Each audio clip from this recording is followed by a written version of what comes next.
President Buhari calls for understanding and cooperation of Nigerians as he observes Eid prayers in Daura.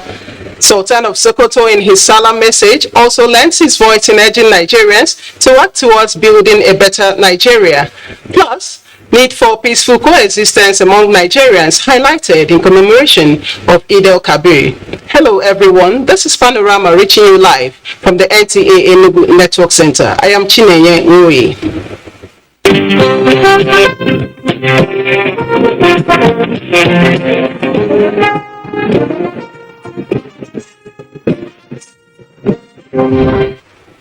Remember, you can follow this newscast live on our website at www.nta.ng/live and on all our social media platforms displayed on your screen for updates.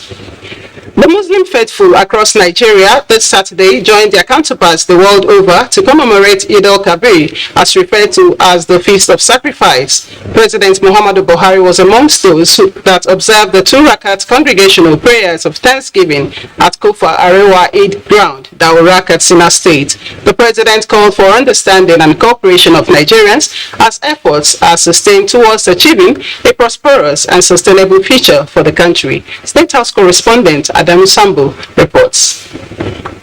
President Muhammadu Buhari arrives the Kofa Arewa Eid ground in the heart of Daura for the congregational Eid prayers. The 2 rakat prayer of thanksgiving to Allah was led by Imam Safiyanu Yusuf Dansanwai. Allahu Akbar, Allahu Akbar, Allahu Akbar, Allahu Akbar. Indeed, Allah is the greatest, as his enormous blessings to mankind can never be quantified.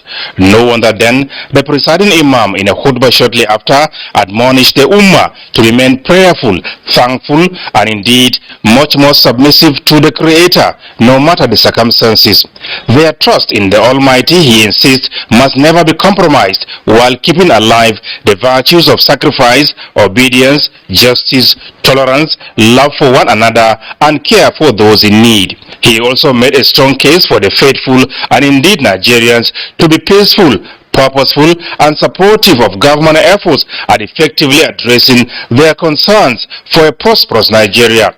Special prayers were offered to Allah to continually guide, protect, and grant President Muhammadu Buhari the wisdom desired to bequeath for Nigeria lasting legacies for posterity. The Emir of Daura, Umar Faruk Umar, was emphatic that even the most partisan in Nigeria cannot deny the fact that President Buhari is one phenomenal in the nation's political history who has risen to the challenge of personal example. He said Daura, and indeed the entire country, can attest to his selflessness in service and the milestones achieved in critical sectors of the economy, praying Allah to reward him abundantly. Before leaving the Eid ground, President Buhari performed the symbolic ram slaughtering in line with the sunnah of Prophet Muhammad. This is the last time President Muhammadu Buhari will be observing the Feast of Sacrifice in Daura as head of state, and therefore Daurawa, both the young and the old from all walks of life, lined up the streets to show solidarity and indeed be part of history.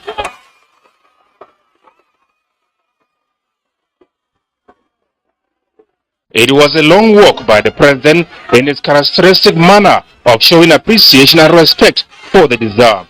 Speaking to newsmen shortly after, the president promised to make every day count in addressing public concerns in the last lap of his administration. Firstly, we hope that the rainy season will be good and our people will be productive in terms of producing the food we eat. Look at when we closed our borders for about 2 years. A lot of people had gone back to the land and they haven't regretted it. We are now feeding ourselves and some rice is being exported. My advice is that the people that are organizing themselves and attacking institutions and so on, they know them, let them report them to the security agencies. We want peace so that we can make progress, real progress. This is my objective, and I am achieving it. My only problem is that there are still people who really benefit from killing other people and stealing and so on. What message do you have for them? Well, I hope they will sit and reflect and make sure that they save their names and the names of their families. The Eid al-Kabir celebration continues nationwide. From Daura, Katsina State, Adamu Sambo, NTA News.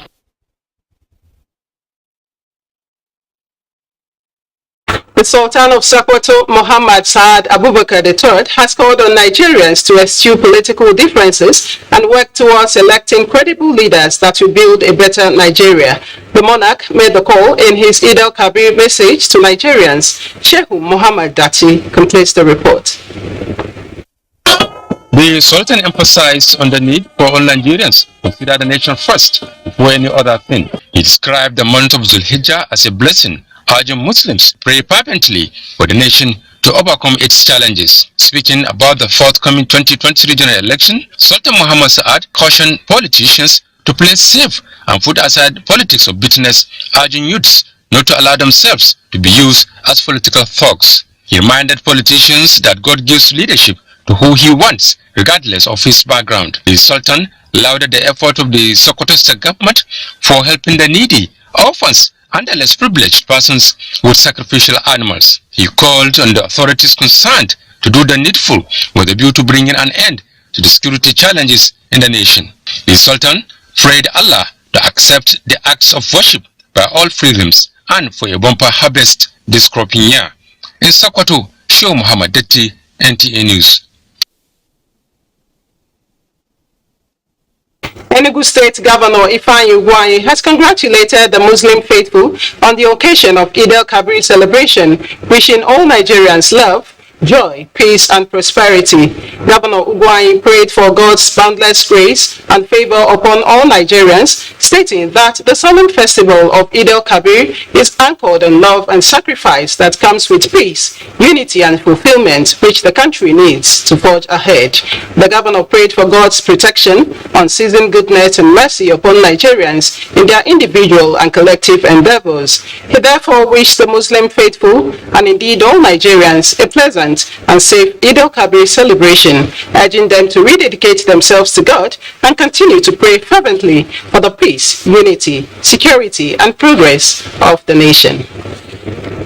And still in the spirit of Eid al-Adha celebration, more vulnerable Nigerians are receiving different food items and portions of animal sacrifice from the Qatar Charity Center as recommended by Islam. Hundreds of beneficiaries across different communities within the nation's capital went home with enduring smiles. Abubakar Akwanga reports. These are scores of needy queuing up for their own allocation of the food items prepared to bless their tables on a day sacrifice means everything to the giver. My own is only prayer for them. Alhamdulillah, alhamdulillah, they have tried a lot. May God bless them and reward them. They can have more than this if they don't want to help. Nobody can hold them. I really appreciate. Then may Allah reward them abundantly. We thank Qatar Charity for this gift. May Allah reward them for the gifts that they give us. Alhamdulillah. Qatar Charity Center is fulfilled not because it identifies with the have-nots, but because it felt the pulse of having nothing on a day everyone should have surplus. You see the widows and the orphans, they are going home, they are smiling because of these packages. Just make them feel the taste of belongingness that today is as Eid al-Adha and everybody is being carried along. The center is also reaching out to thousands of Muslim population across various states of the Federation with portion of animal sacrifice in fulfillment of the feast of Eid al-Adha. In Abuja, Abubakar Akwanga, NTA News. We'll take a break here. Panorama continues.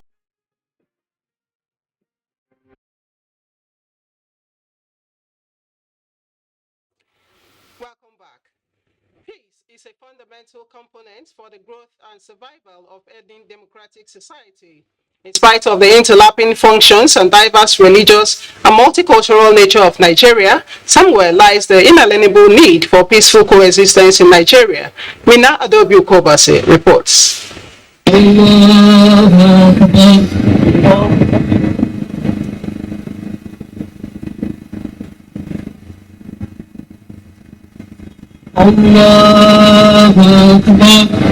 Resonating from the Eid ground in Enugu State, a commemoration of Eid al-Kabir is the need to sustain peaceful coexistence amongst different religious groups in Nigeria. Respondents are of the view that the onus lies with religious leaders to ensure peace and peaceful coexistence amongst faithfuls. This is a feast of sacrifice. We use it to pray for Nigeria.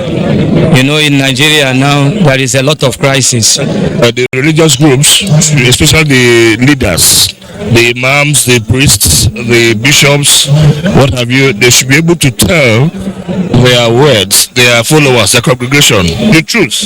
With the elections around the corner, some religious leaders have used the Eid celebration to call on Nigerians to conduct themselves peacefully, even as they choose their next set of leaders, irrespective of tribe or religious inclinations. The election is coming.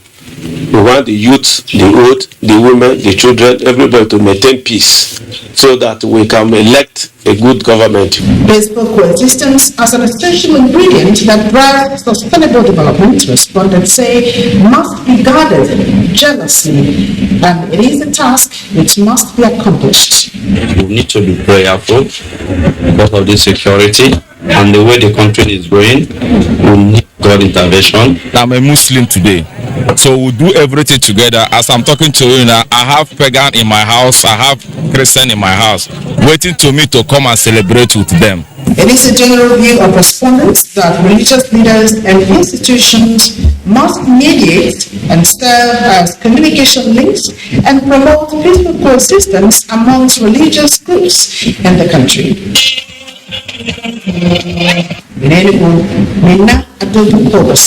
NTA News.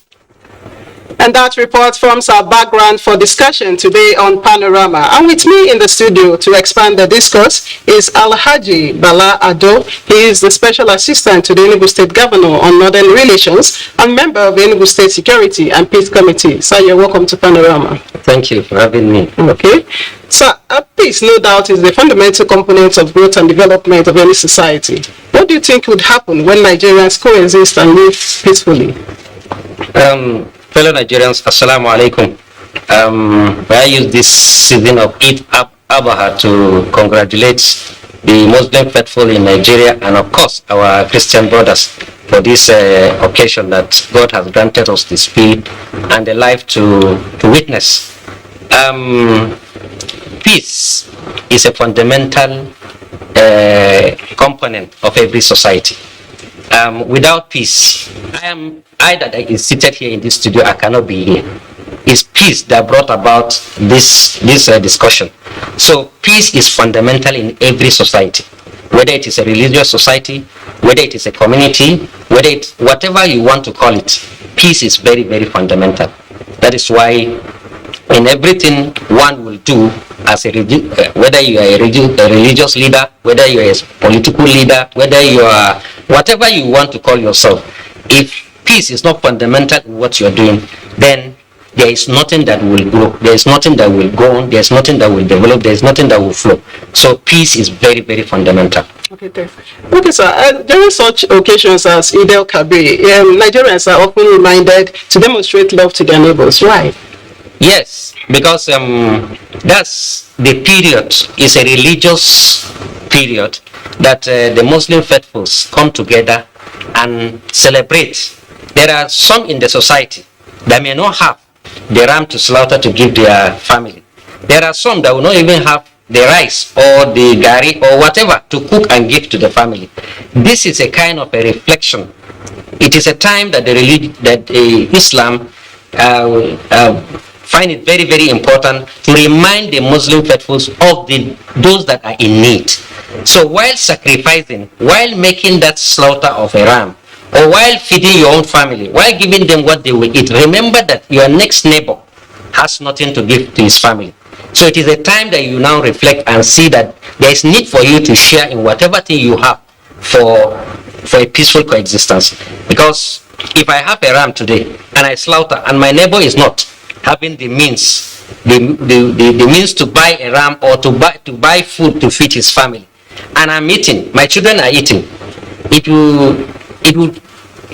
would kind of build a kind of a relationship that is not good. But by the time I extend to the extended family or I extend to the neighbors, they will now feel that yes, that this person is caring, that this person knows the importance of having his neighbors or his extended family, and it gives a kind of love and build relationship between people, between community, between families, and between societies. Okay, so talking about religions now, I know that Islam and Christianity are two religions that preach religious tolerance. Yes. How can religious leaders help in ensuring interfaith dialogue and harmony?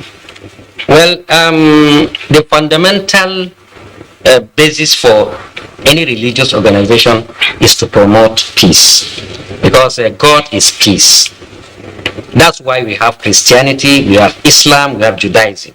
All these ones pray to God. They mention, all of them mention God. But how you now you have your access to God is where you have little differences. But all of us mention God in whatever we are doing. And we know that God is peace.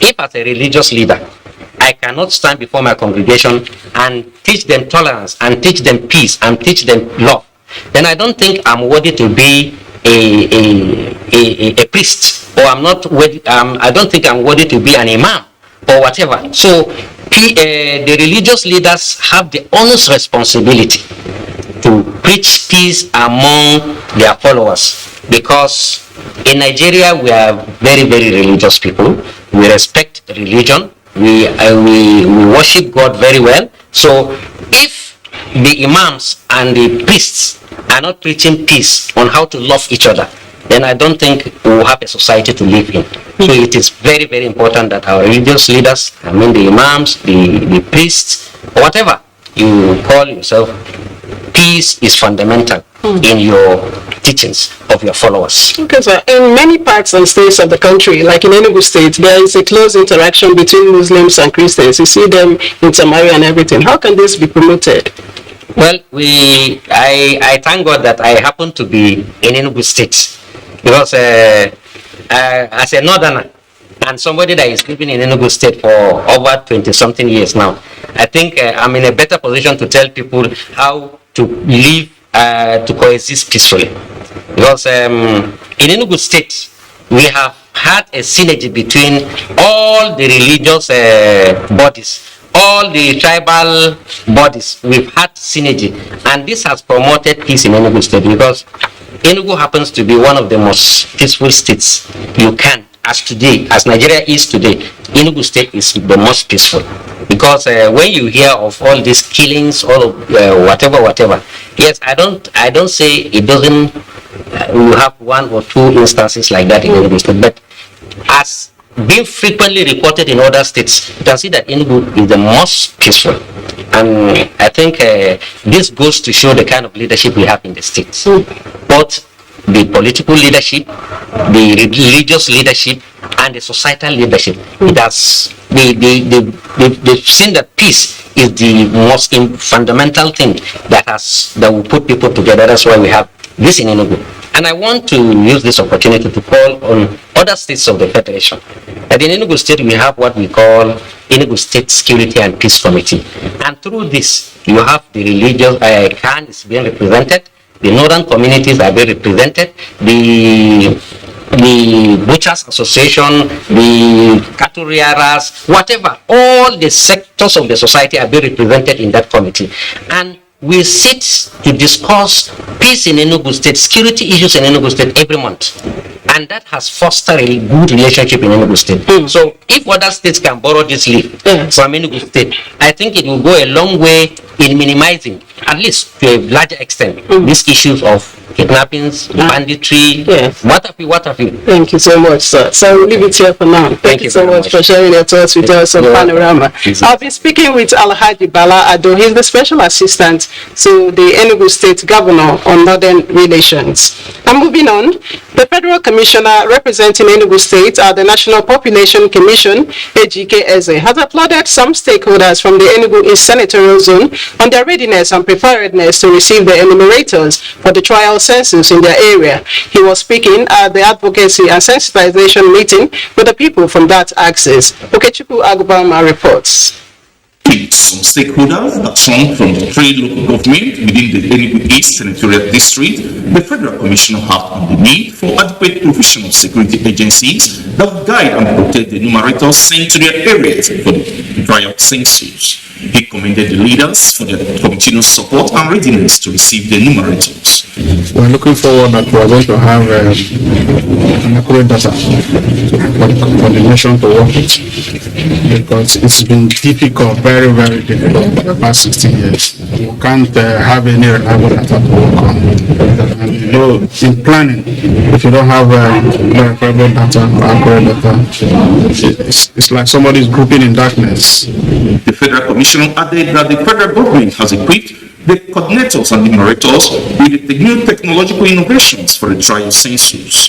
Earlier, the enumerators, in abiding by the dictates of the assignment, pledged their allegiance by taking the oath of secrecy administered by the Chief Magistrate of Nike District. Also possess the 104 enumerators will arrive at the three senatorial zones of the state on the 12th of July 2022 for the commencement of the trial census.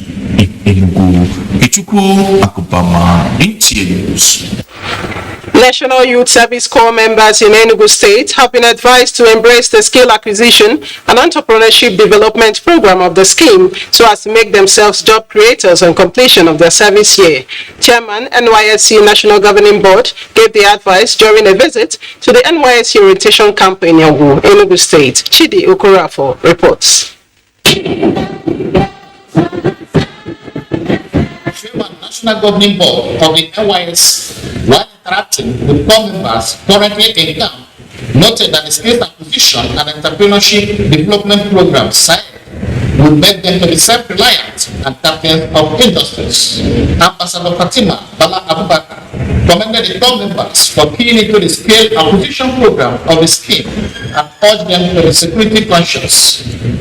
She, among other things, described the deplorable state of facilities at the orientation camp. We started with the South, and then we came into the South. We are glad to see that you and your coordinator and the zonal coordinator and all staff seem to be bonding very well. Enugu State coordinator of the NYS, Mr. Sam Ujob, described the corps members as unique, stressing that there is synergy at the orientation camp. Highly motivated and ready to take part in all activities. They are very compliant to the rules of the Nigerian government. Members, National Governing Board of the National Youth Service Corps are on inspection tour of orientation camps nationwide. In Enugu, Chidi Okorafo, NTA News. And up next is sports update with Cynthia.